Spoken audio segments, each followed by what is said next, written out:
everybody's permission, we're going to start. And before I say anything and have Dina's bio, I would like to share just a piece. According to Zarathustra and what he wanted all of us to learn about his message and to pass it on. And please let us remember that Zarathustra asked us and his followers to spread his message as the priority. Dina McIntyre is among those who succeeded to do so wisely, effectively, with passion and conviction throughout her life. Her writings are uniquely simple, yet profound, and has helped so many, including me, to understand Zarathustra's vision and philosophy.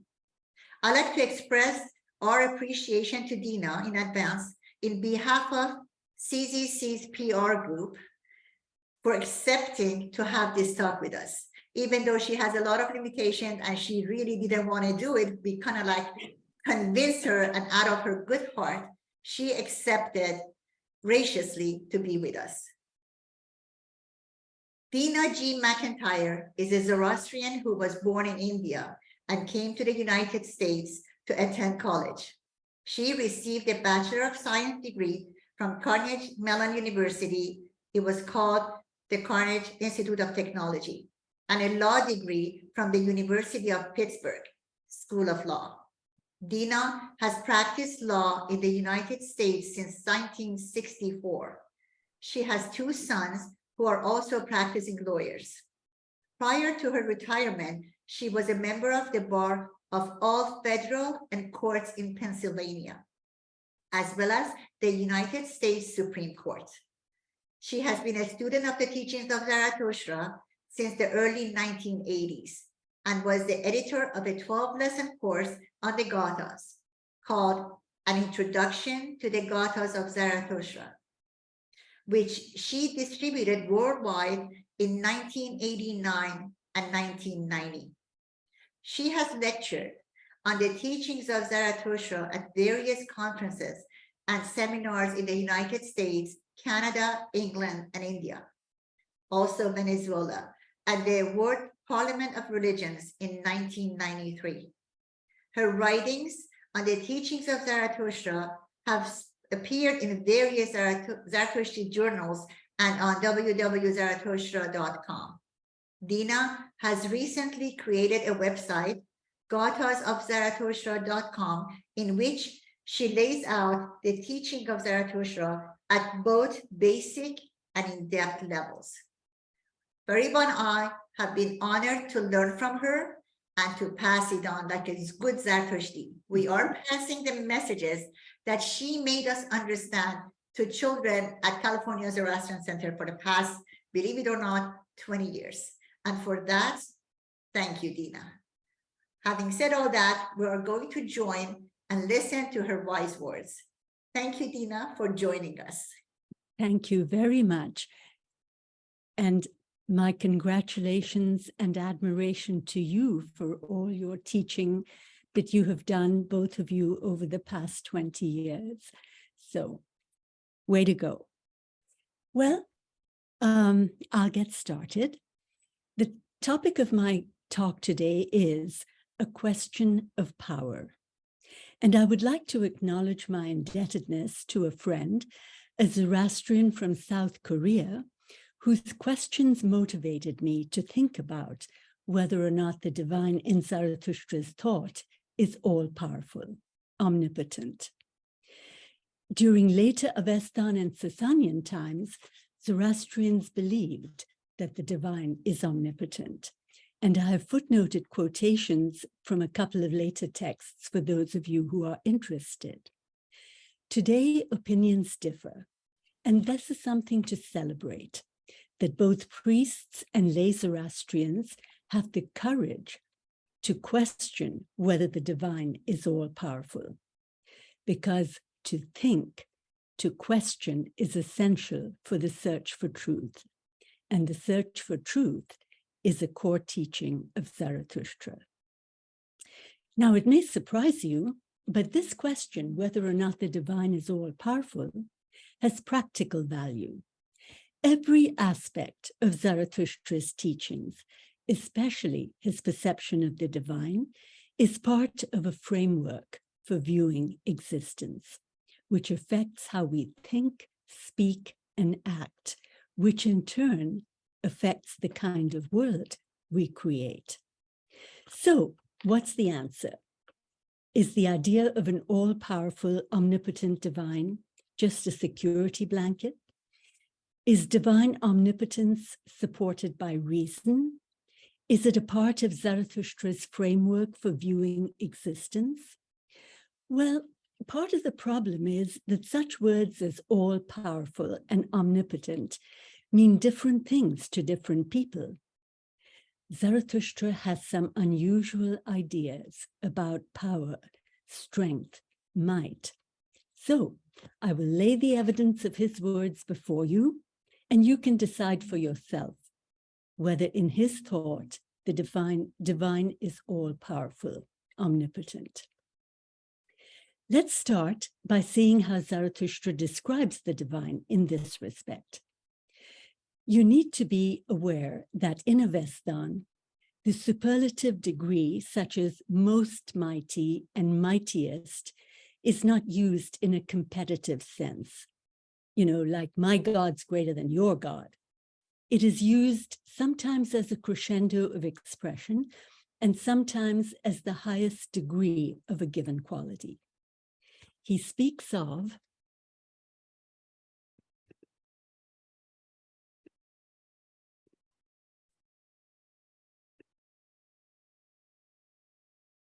the straight paths of the mighty one, the glory of the mighty one, the most mighty one, the truthful Lord, beneficial in his actions.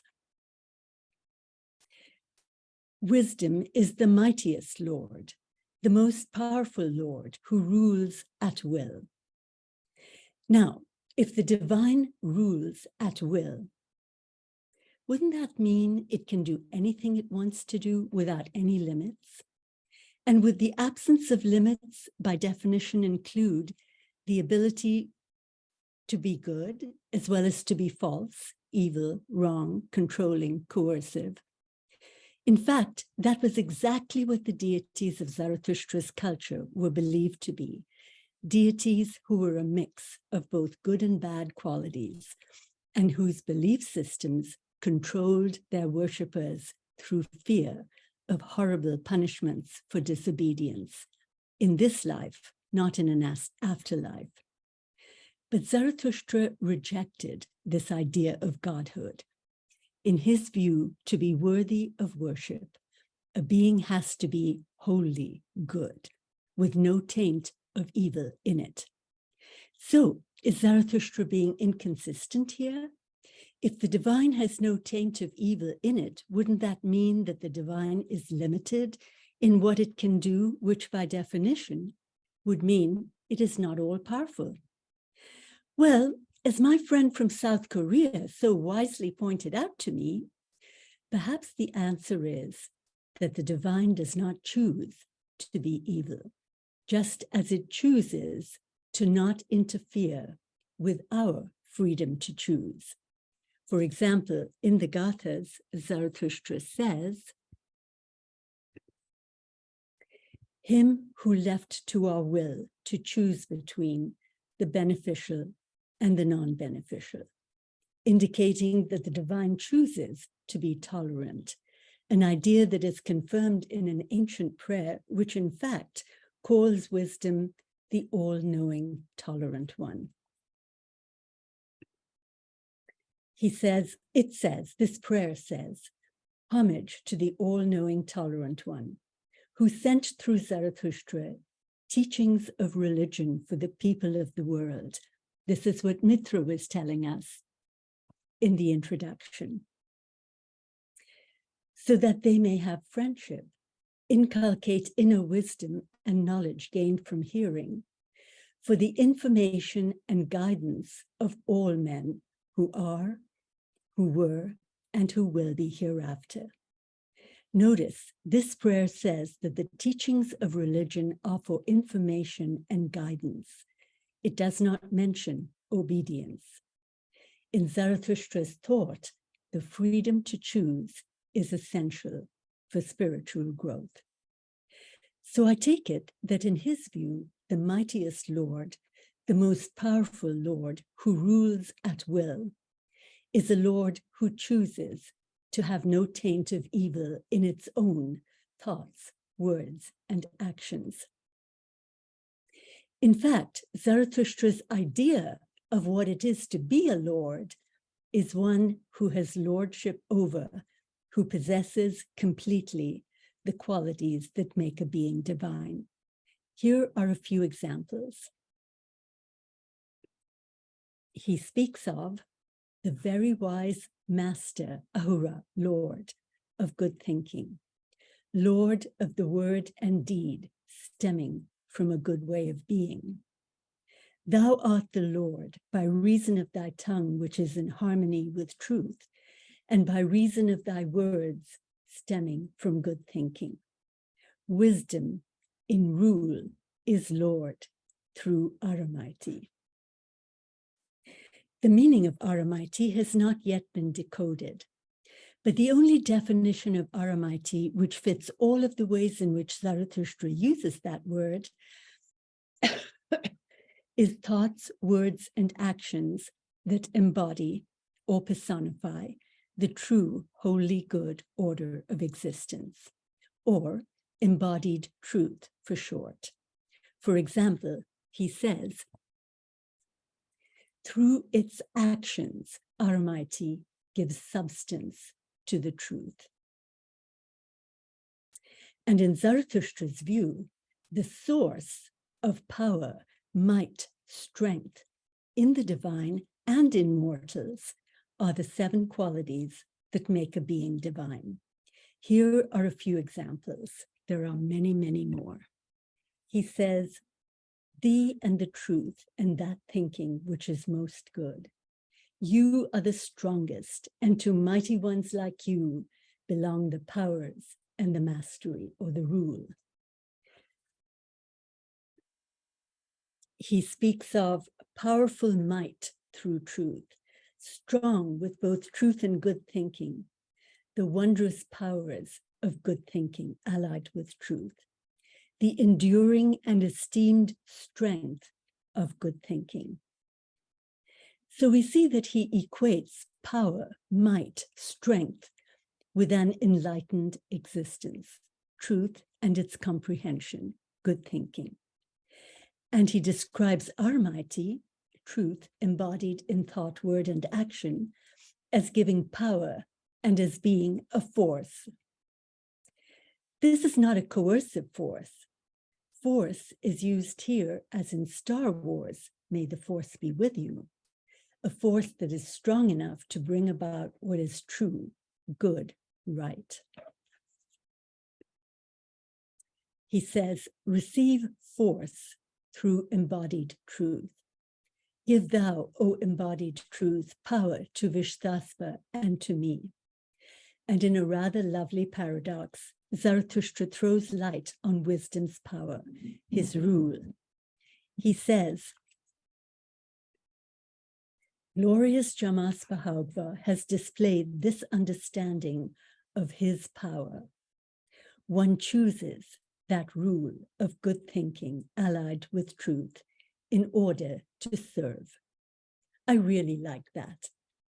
We see the same idea of a rule that serves in the story of the legendary Yima, Jamshid, in which Zarathustra purportedly is told by the divine in a storytelling way about the divine's instructions to Yima, Jamshid, on how he should rule.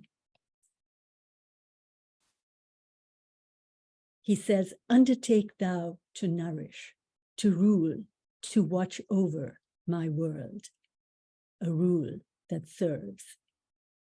Finally, Zarathustra describes the 6th and 7th qualities of the divine, completeness, harvatat, and non-deathness, ameritat, as powers. He says, completeness and non-deathness, these 2 enduring powers.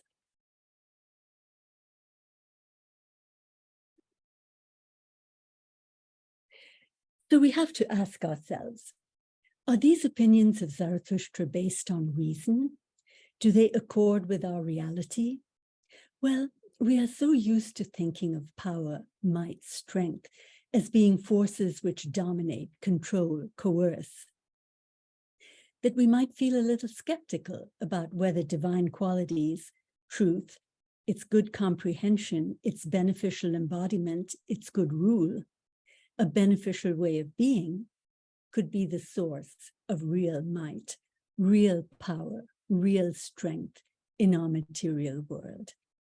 Well, there are two aspects of Zarathustra's teachings that may change your mind. The first aspect is that we reap what we sow. Existence has been ordered in such a way that what we do, the good we do and the bad we do, comes back to us. So those who harm, control, coerce, will in turn experience what it is like to be harmed, controlled, coerced, not as punishment. The purpose of the law of consequences is to increase understanding, to enlighten, as part of a process of spiritual growth.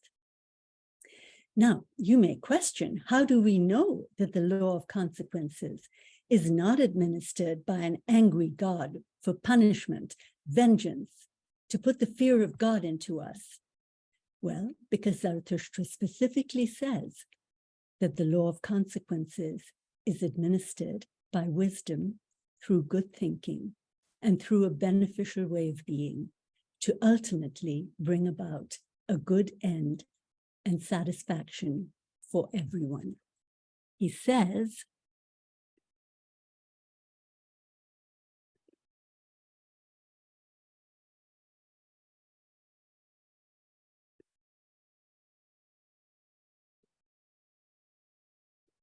may he dispense through his good thinking each reward corresponding to one's actions.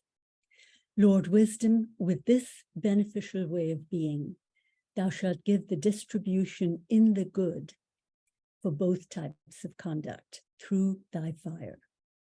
When the distribution in the good shall occur for both types of conduct through thy bright fire.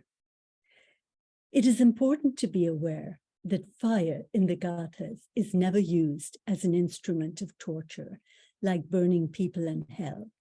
There is no hell in an afterlife, fiery or otherwise, in the Gathas or in any Avestan text.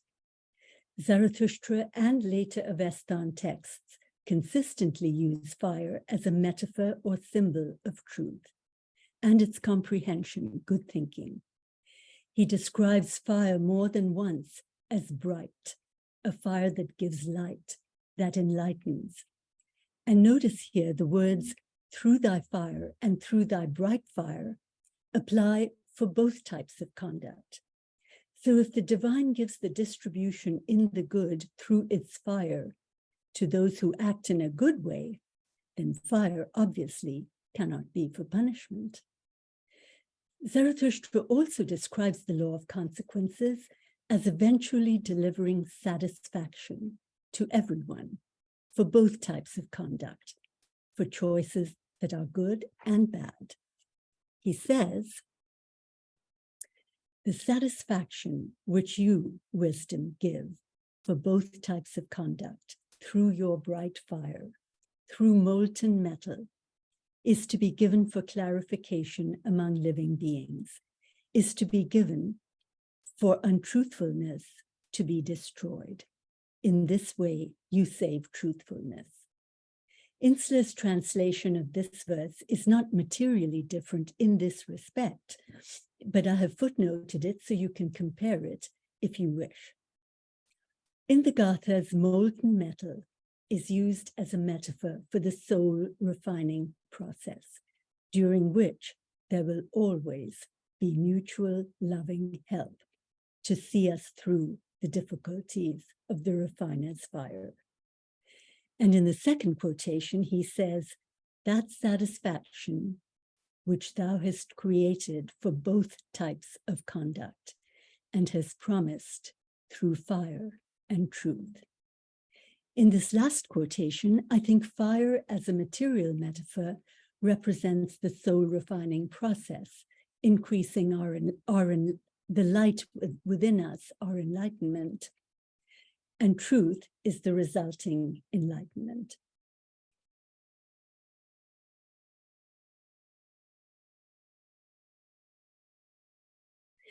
So in Zarathustra's thought, the law of consequences makes it certain that when we harm, control, coerce any part of existence, we are simply setting ourselves up for future grief as part of the soul refining process.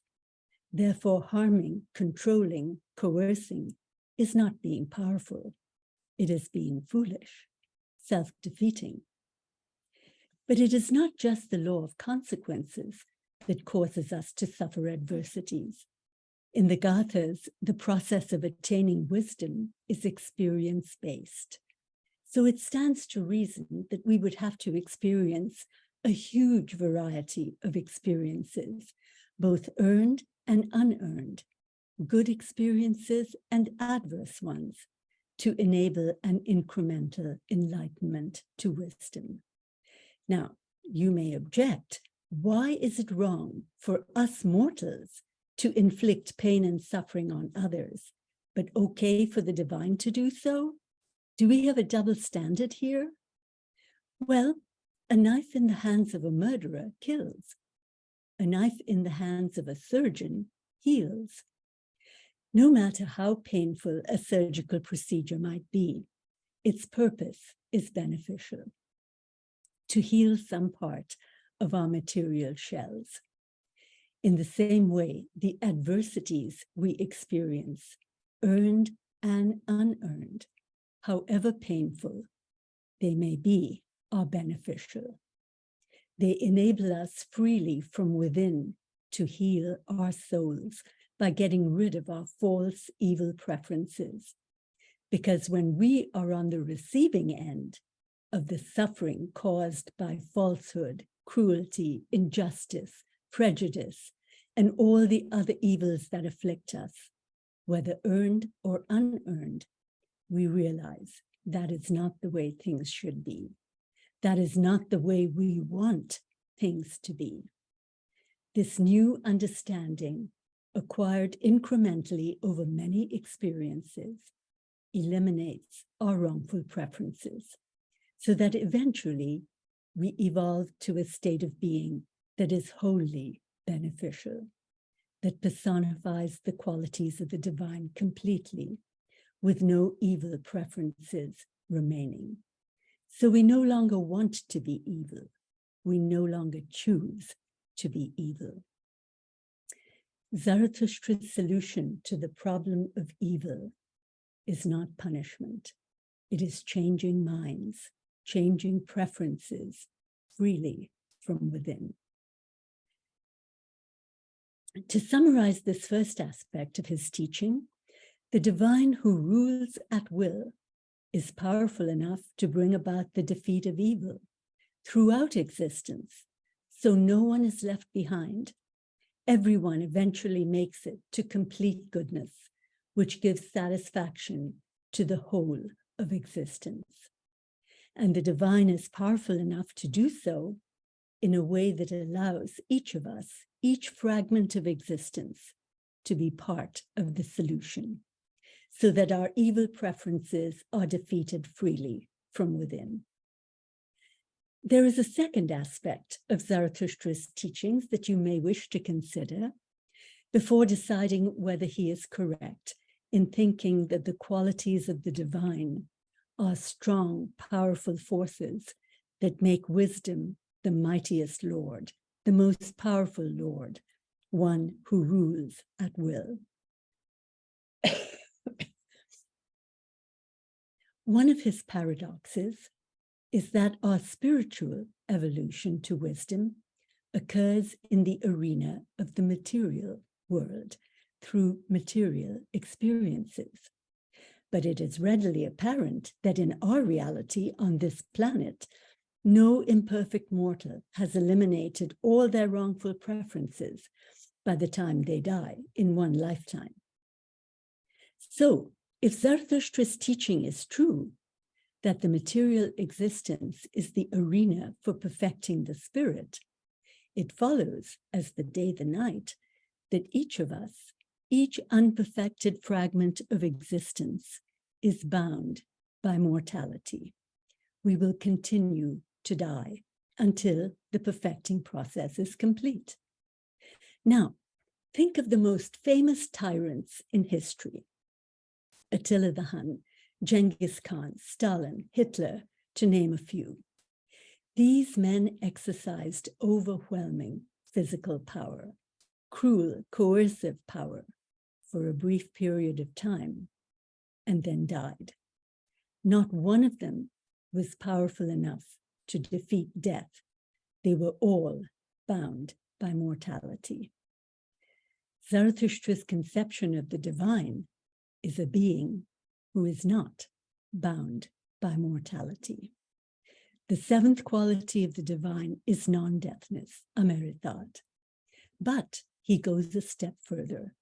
He tells us that all mortals presently have qualities of the divine within us incompletely, and that when we attain these divine qualities completely, it will free us from the bondage of death.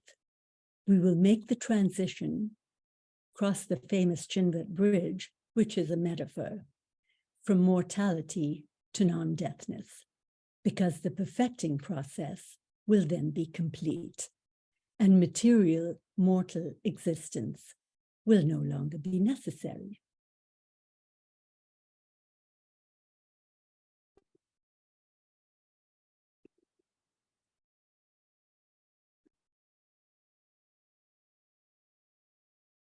As Zarathustra says, that the soul of a truth-possessing one be powerful in non-deathness.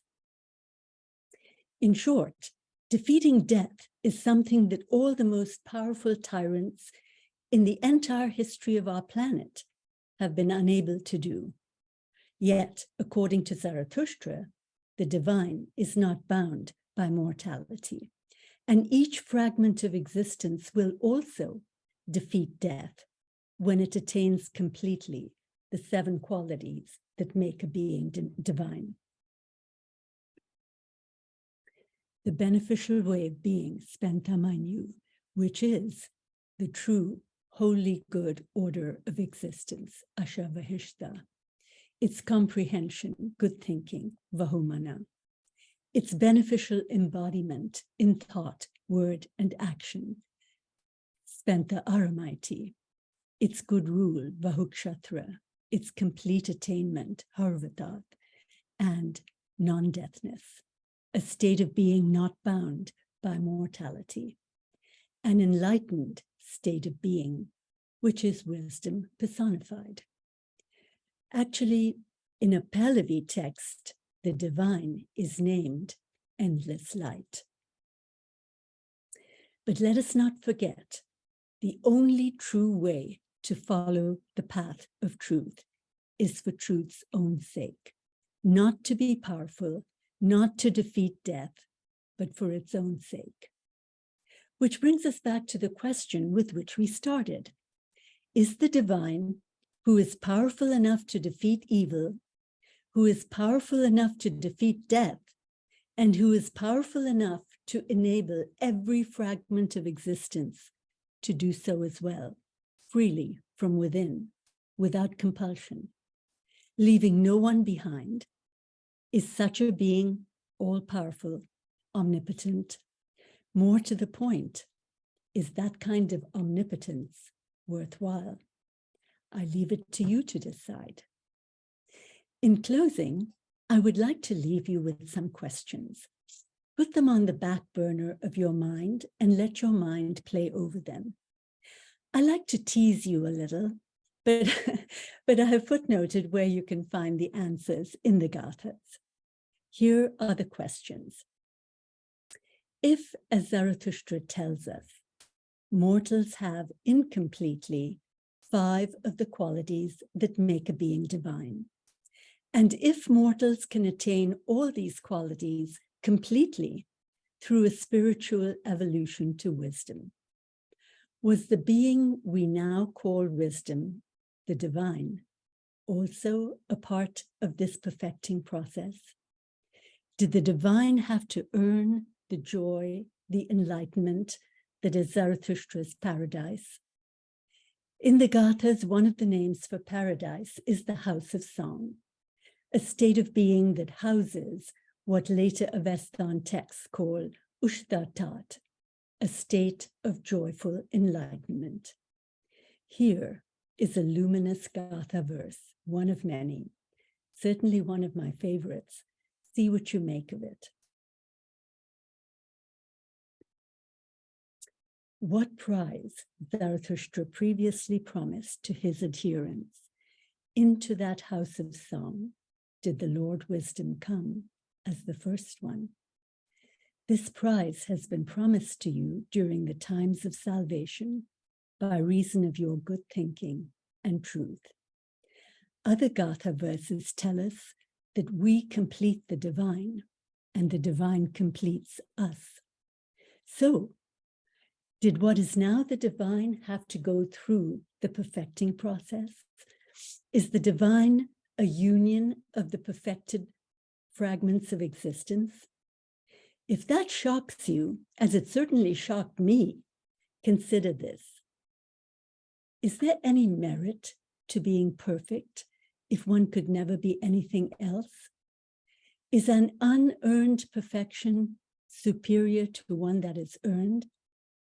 Can we appreciate how amazing is this conception of the divine as one who does not ask us to do anything, suffer anything that it has not already done and experienced itself?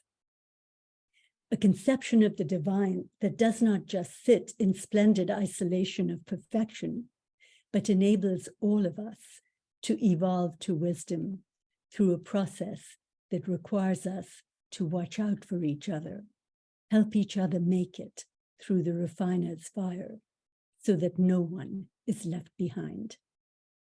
By the way, in Zarathustra's thought, salvation is being saved from untruth, from all that is false, ignorant, wrong. Salvation is a state of being that houses the joy of enlightenment, which some later texts call endless lights. That's another name for paradise, endless lights. And as I pointed out before, in a Pahlavi text, it is also a name for the divine.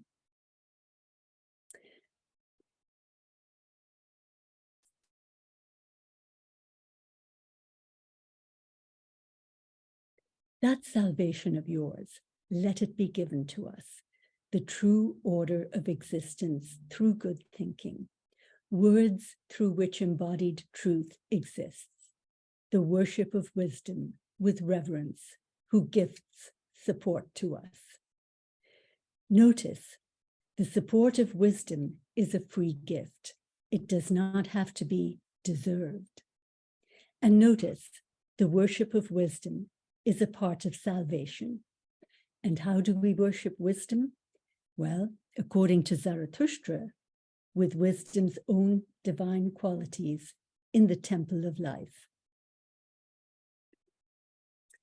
I shall always worship you, Lord Wisdom, with truth and the very best thinking and with their rule.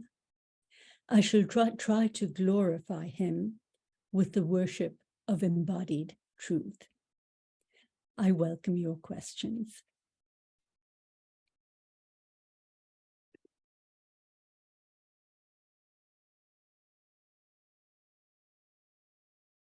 That was wonderful. Thank you so much, Dina. Very profound and amazing. I'll take the first one. You're welcome. Thank It's you all. Zarathustra who is amazing, and I get all the credit. You know, it doesn't seem fair. But anyway, thank you for your kind words. In terms of questions, everyone, thank you. What we can do is do a combination of using the chat and raising hands. All kind of just call on the next person. So if you've written something in chat, I saw Karishma, your question will kind of bring it up. And if you've raised your hand like Armanjan has right now, we'll just call on folks to ask their question out loud. Does that sound good? Okay. Cool. Let me start with Karishma since she had hers first. Karishma, do you want to say it or do you want me to read it out?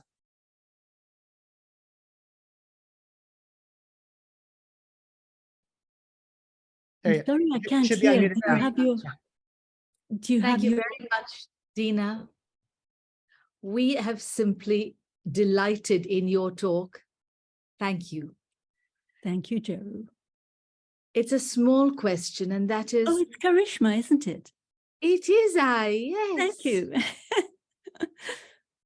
The question is very simple, and that is, you mentioned Ahura through your references as associated with the quality of thinking. You did not use the word quality, but it was associated with the concept of thinking. The very the wise master of good thinking, yes. Yes. So how does that association between Ahura and thinking resonate with a non-anthropomorphic understanding of Ahura? Well, And what that's is a really your good question. Go ahead. And in the context of Ahura, what is your understanding, more like your perception of the translation of Ahura as Lord? What is this word Lord that keeps coming up, which for me deflects from the word Ahura? So please help me. Well, let me address your second question first. Zarathustra loved word plays.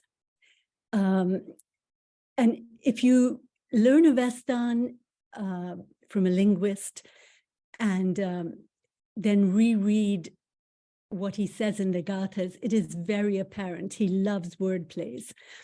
And in his culture, a lord was someone who ruled people and lands.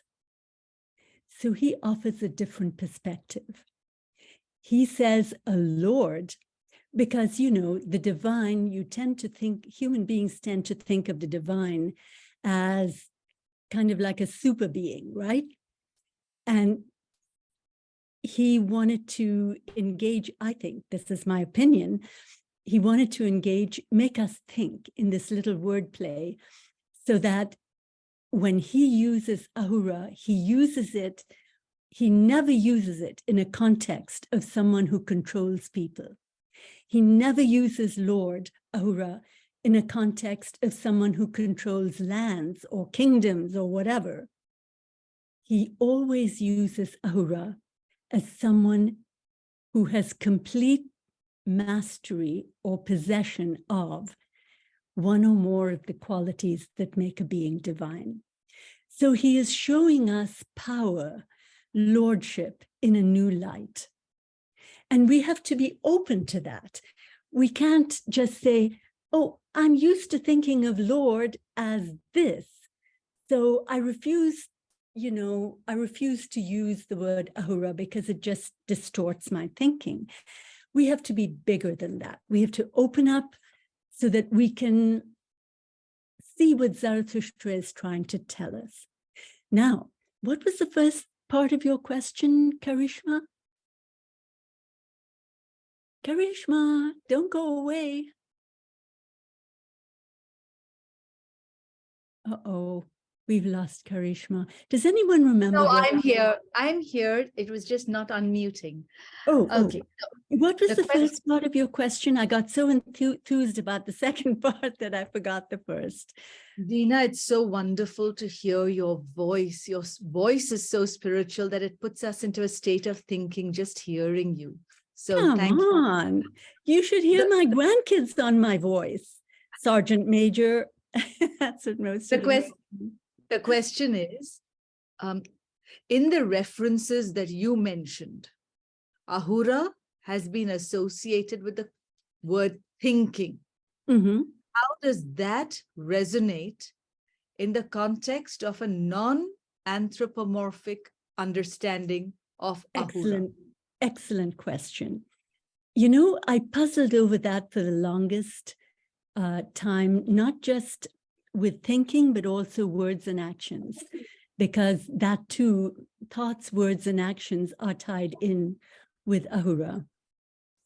And I can only tell you what my opinion is, but you should be free to disagree if you wish. I think mortals have thoughts, words, and actions of one kind, but we cannot really limit all thoughts, words, and actions to material ones. The divine has thoughts, words, and actions also. They're just not maybe the same as our thoughts, words, and actions. In other words, I was looking at the that new Webb telescope in space, and this telescope was showing all kinds of planets and black holes and star systems, and I thought, my God, what a lot we don't know. And I think we should approach the spiritual path in the same way. There's a lot we don't know. Zarathustra tells us certain things. I have to say, although I am very stubborn in terms of disagreeing with what I disagree with, I have to say that although there were times when I thought, nah, that's not for me. No, I don't agree. Once I studied more in depth, there hasn't been a single one of Zarathustra's teachings that I find myself in disagreement with, either logically, which is part of the beauty of his thought, it is logical, or spiritually. So the best I can tell you, Karishma, is keep an open mind. The divine doubtless has thoughts, words, and actions, ways of thinking, speaking, and acting that we are not familiar with. They don't apply to our material thoughts, words, and actions. So. Thank you very much, Dina. Sure, sweetheart, no problem. Thank you, Karishma. We have Arman with the next question, please.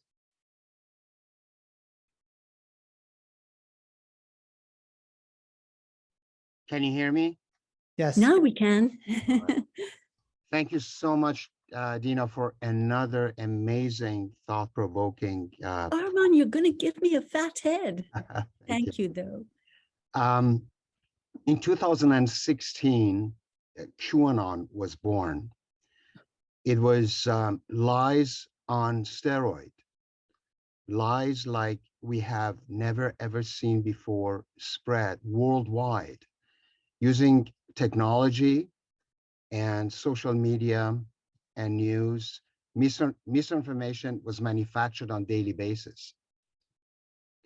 But this past week was a great week for Zoroastrianism because truth won over lies by a margin of $787.5 million in a lawsuit when misinformation and lies were defeated in court. You are so right. You are Great so week for Zoroastrianism. Truth is still relevant. And this was truly a week that needs to be celebrated. right. Having said that, here's my question for you. What are your thoughts on AI, artificial intelligence? Because what we saw the lies could do in the past 7-8 years and misinformation worldwide, and thinking about how these machines and this artificial intelligence could be Zoroastrian, could be based on truth and facts, or another QAnon movement could hijack it, take advantage of it, and then Elon Musk end up being right about his fears. I know it may be could be, don't want to take the time of everybody here and your time. No, that's an excellent question. And in fact, everything Zarathustra teaches pertains to the way we live our lives. So we have to address new things about our existence as they come up. I can only say that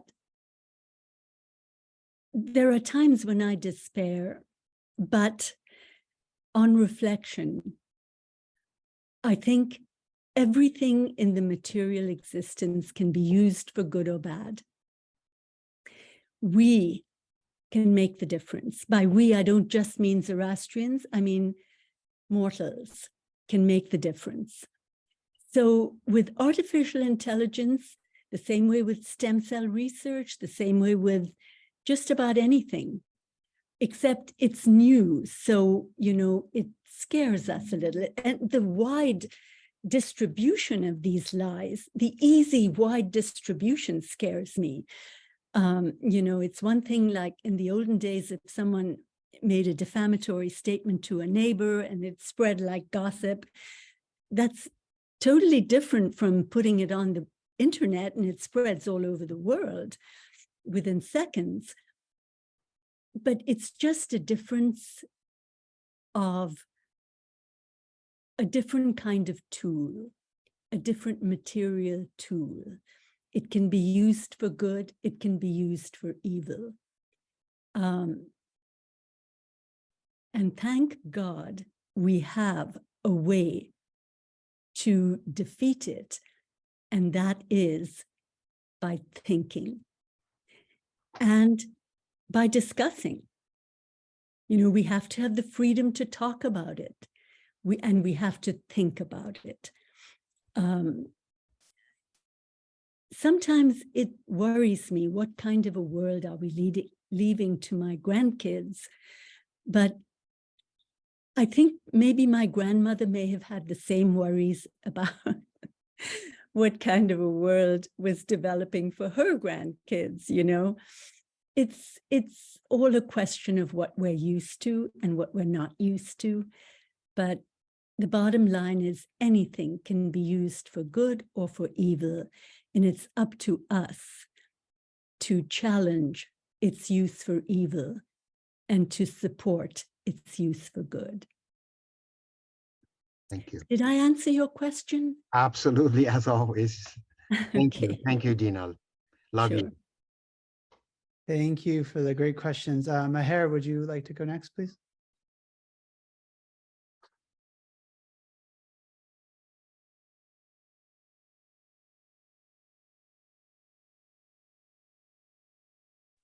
Is Mayor muted? You should Yes. unmute now. Hi, Dina. Hi, Mayor. How are you, Dina? It's been a pleasure I'm great. for probably what, 37, 38 years now, huh? Mm-hmm. 37, 38 years of knowing you. What an outstanding presentation on the power of power. Beautiful, as you were focusing on empowering rather than overpowering, using the power. One of the questions I have for you is, you talked about the omnipotency in divinity. And my question is, how does this omnipotency in divinity link with the perspective of duality? With what? With duality, how does omnipotency in Okay. divinity link with the perspective of duality that we Okay. tend to focus on? Well, Mayor, I can only give you my opinion, and you should feel free to disagree. The thing is, the whole idea of, quote, duality came about much, much later in Sasanian times. If you focus on the gathas, there are no polarities of duality. There is good and evil, but even when Zarathustra describes the two ways of being, he doesn't use polarities. In, I think it's Yasna 30.3, he says, from the beginning, there were two ways of being. The more good, he uses the comparative degree of vahu, which is vahya. the more good and the bad. And in 45:2, verse 2, he says roughly the same thing, but instead of using good and bad, he says the more beneficial. He uses the comparative degree of spenta, which is spanya, the more beneficial, and the harmful, which is angra. Unfortunately, translators of the Gathas tend to be influenced by, in some respects, both the Sasanian texts and dominant religions of today. And so they just brush over that fine distinction of Zarathustra's, and they just, in 30.3, even Insler says good and bad, you know. And I think I can't remember what he says in 45.2, but I'm pretty sure he says the harmful and the beneficial. I don't think he says more beneficial. So this kind of mindset, reading Zarathustra's thoughts through the mindset of the later texts in Pahlavi, the later Pahlavi texts, and also the dominant religions of today, which have conditioned our minds from childhood. If we can set that aside, if we can be aware of it and not let it influence our conclusions, if we can read the Gathas, read Zarathustra's own words, we are so lucky.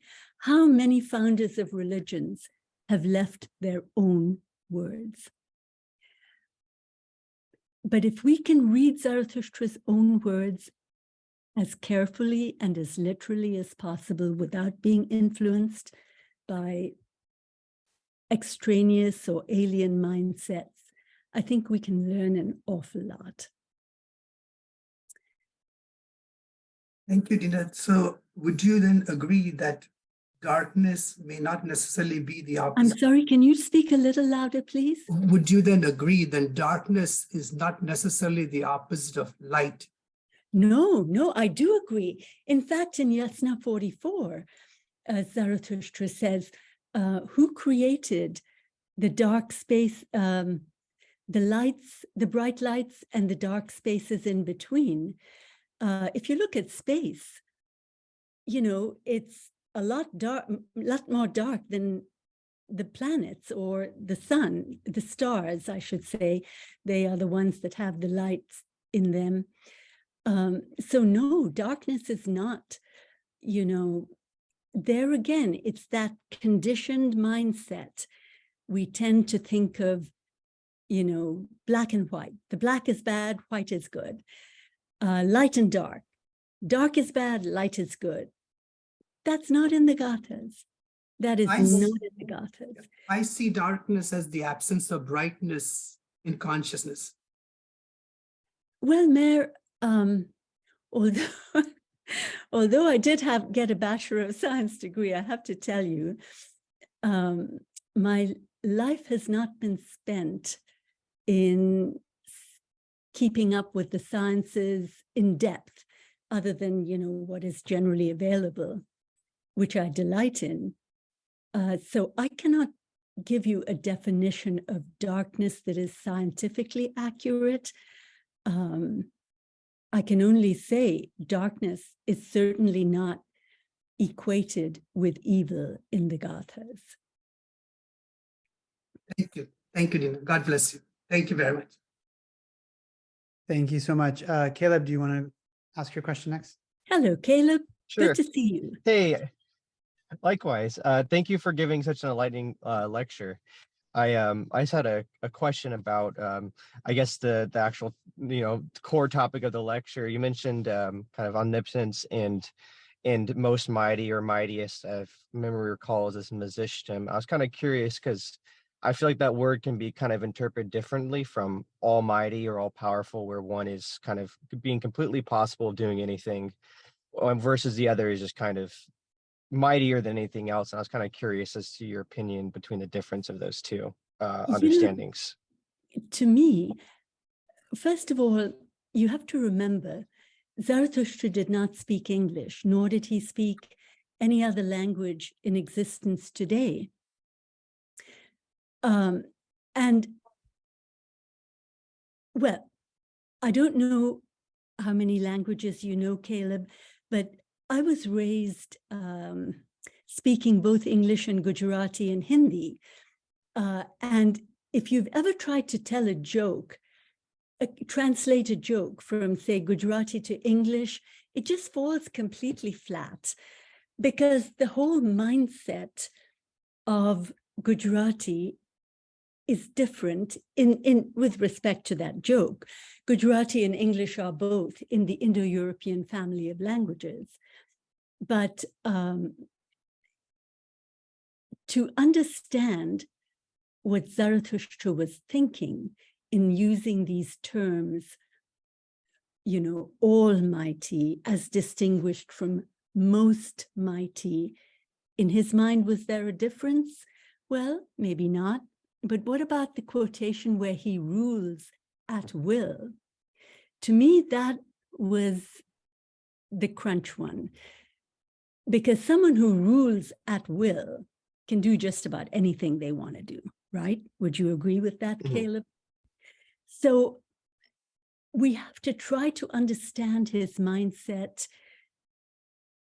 by trying to understand not just the words of the language, but the contexts in which he uses them. I've seen this again and again in translations. Take, for example, Almighty. You wouldn't believe how differently it has been translated. But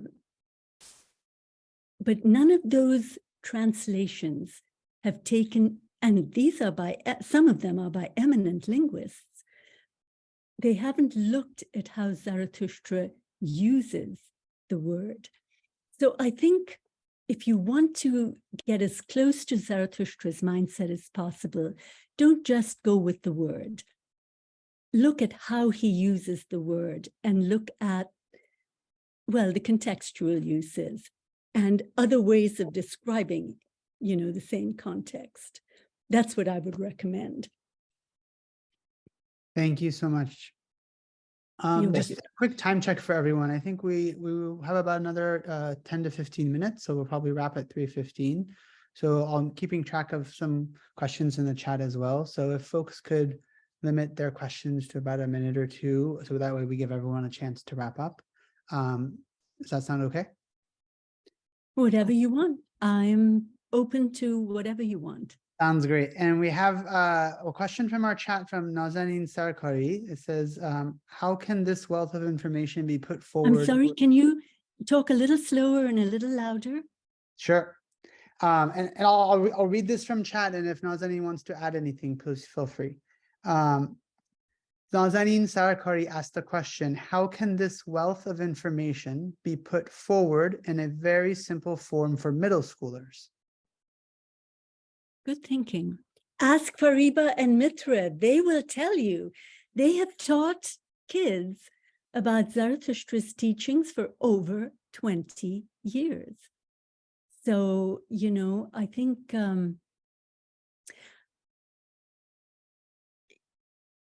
to give all the, see, the thing is, for credibility, I have to give the evidence. If I just popped off with my opinion, you'd say, well, that's Dina's opinion. Who the heck is she? How does she know what Zarathustra taught? So I have to give the evidence. And that does make it a little bit maybe harder for children, you know, even high schoolers, maybe, I don't know. It's been so long since my own were that age, and my grandkids too.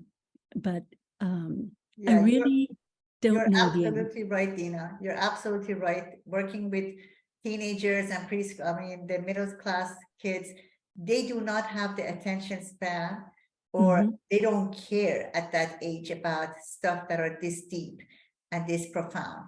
So my understanding, my experience has been that you just mention the topics. You just talk about very, very general ideas of what this religion is all about. You cannot go into details because they lose it. They can't even retain it.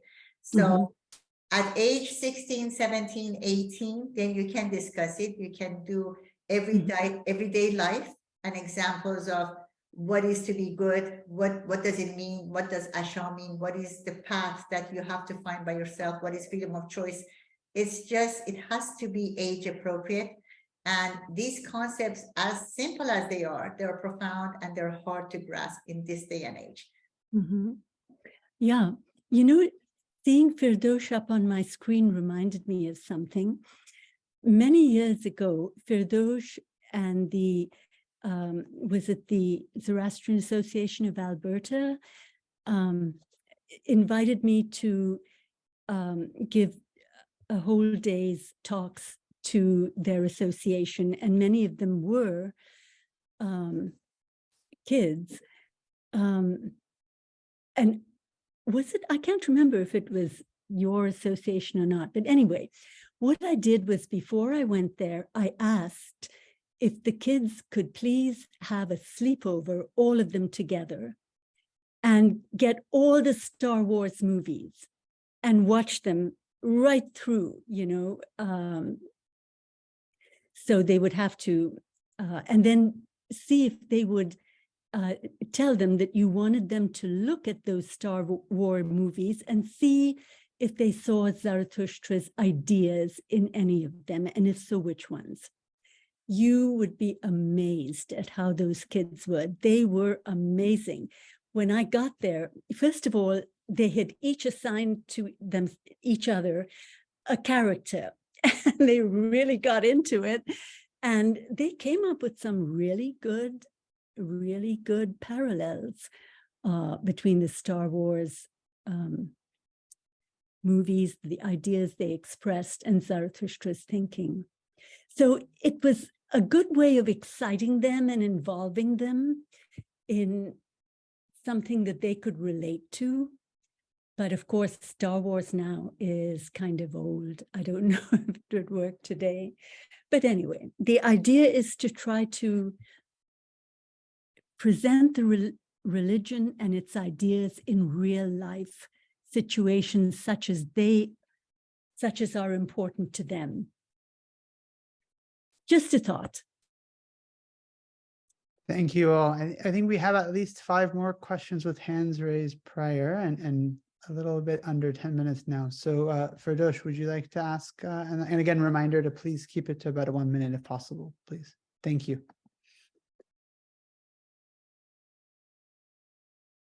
Okay, thank you. Dina, that was what I was going to bring to your attention in a nostalgic way when you mentioned the Star Wars in your talk and the effect of the Gothic teachings that are used in stories like Star Wars, which is usually concepts of good and evil and etc., etc. And yes, you had come to Calgary many years ago, almost 35 years ago, and you had taken 2 days of the Gatha studies. First day was with the adults, and the second day it was all kids, the children. And in the afternoon, the children were asked to view this trilogy. At that time, there was only 3 Star Wars presentations, and they were supposed to come up with ideas of how they related. And I wanted to share with you, remind you what Sherazad, my daughter, who was just a teenager at that time, had picked up from the Star Wars, and that was, even though Darth Vader was all black, all his Millennium soldiers were all white. She was trying to say that black does not necessarily mean bad, white does not necessarily mean good. It is the force that these people are trying to pick up with their minds. That is where we say, may the force be with you. And thank you. Good. What you had done that time was motivated our kids amazingly. And yes, they were all teenagers. I do believe that you can even teach Gathas to teenagers or younger. It doesn't, of course, you don't have to make it very complex, but it can be done. Thank you. Yeah. If you do it with principles and not lay out the evidence the way I do, just do it with principles and relate it to their lives, I think it works beautifully. Thank you. We have Khushru, did you want to ask a question next? Please. Hi, Dina. Hi, Khushru. Hi. I actually wanted to elaborate on this principle of darkness and light discussion that was going on a little while back. And I don't think science comes into that light is good and darkness is bad. The concept was light is knowledge and darkness is ignorance. Ah, that's a good point. If you relate darkness to ignorance, then yes, that's a good point. And that's basically in the Buddhism, they talk about Aura Mazda lived in the realm of light, endless light, and Angramenu lived in darkness. He was in ignorance. And I think that's basically how the duality comes in. The choice you make between good and evil, it's not, there is no evil in the world. It's your choices which make it evil. Right, right, right. That's an excellent point.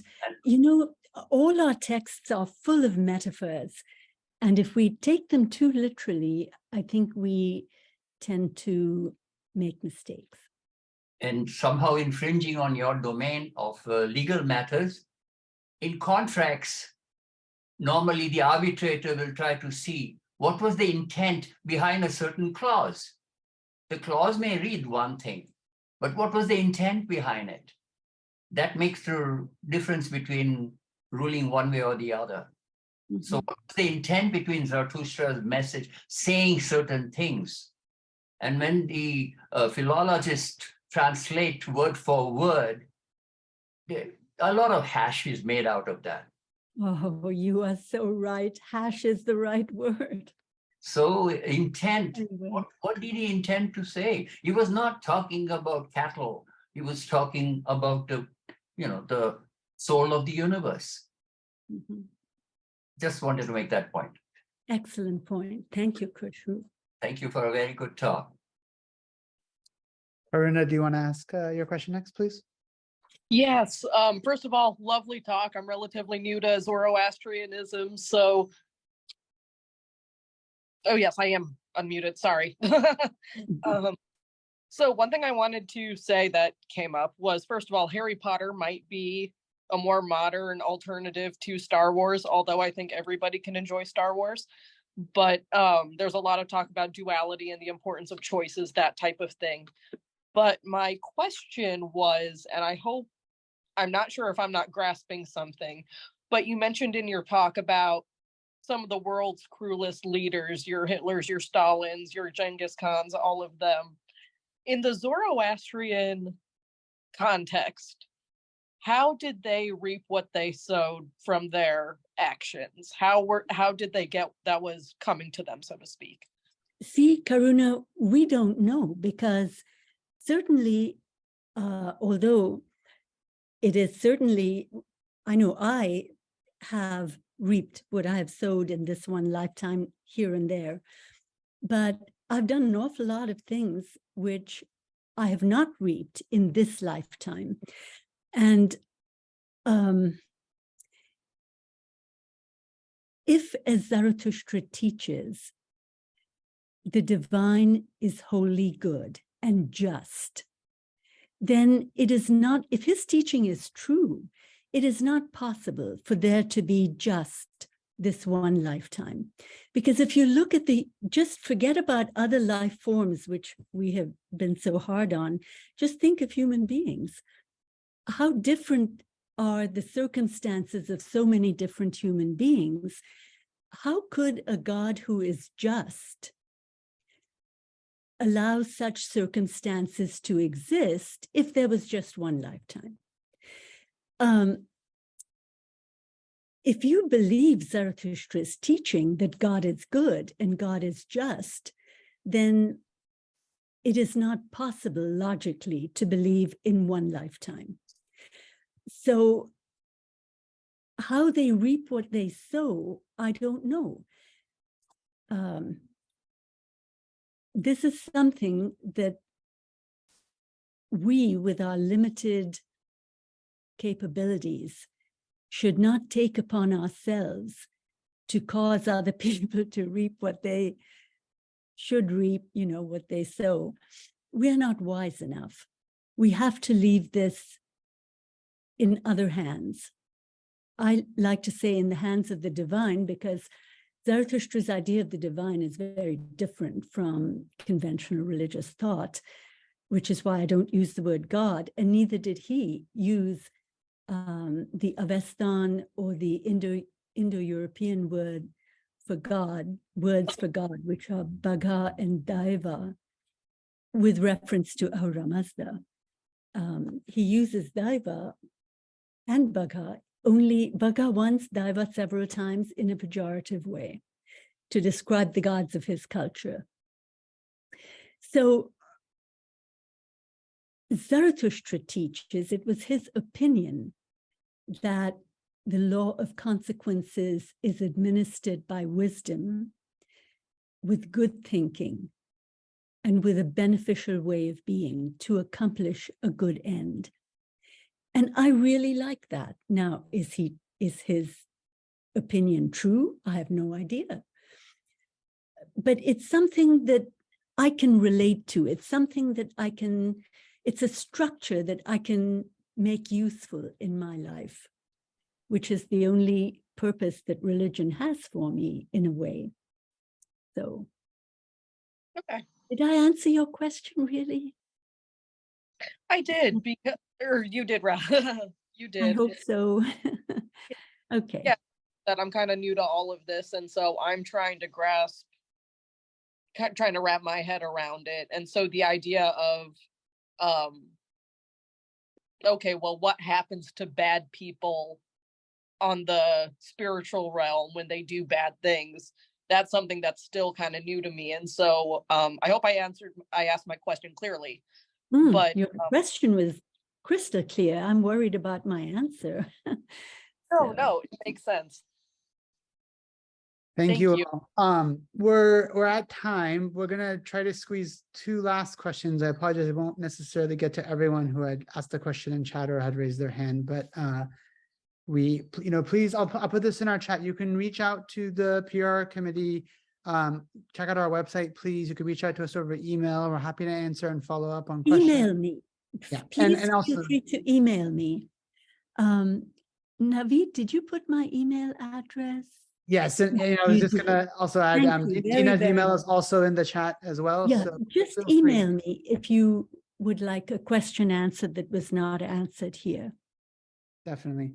With that, maybe Farshid and then Daryush, if we can ask your questions in order, and then we'll wrap up. Thank you so much. Thank you very much, Naveed. Dina, as always, I enjoyed your talk. Thank you so much. And I also had the pleasure of studying your website. So my question is this: do you think enough research has been done on Gatha, not only understanding it, also promoting it? And the reason I'm asking this, because I see some universities with some hidden agenda, they're promoting Pahlavi's text. Yes, exactly. Exactly. Which some extent contradicts with teachings of Zarathustra. So do they have hidden agenda? That's for the world or us to decide. But do you think as a Zoroastrian worldwide, we should really focus our forces, our investments, or collecting money and promote Zarathustra's teaching, promote more research on Gatha, promote more understanding of the Gatha? What's your opinion on that? See, Farshid,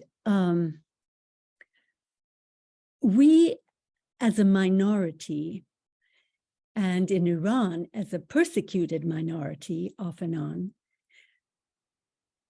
have historically allowed other people to dictate to us what our religion is. And we've got to stop that. We have to claim ownership of our own religion.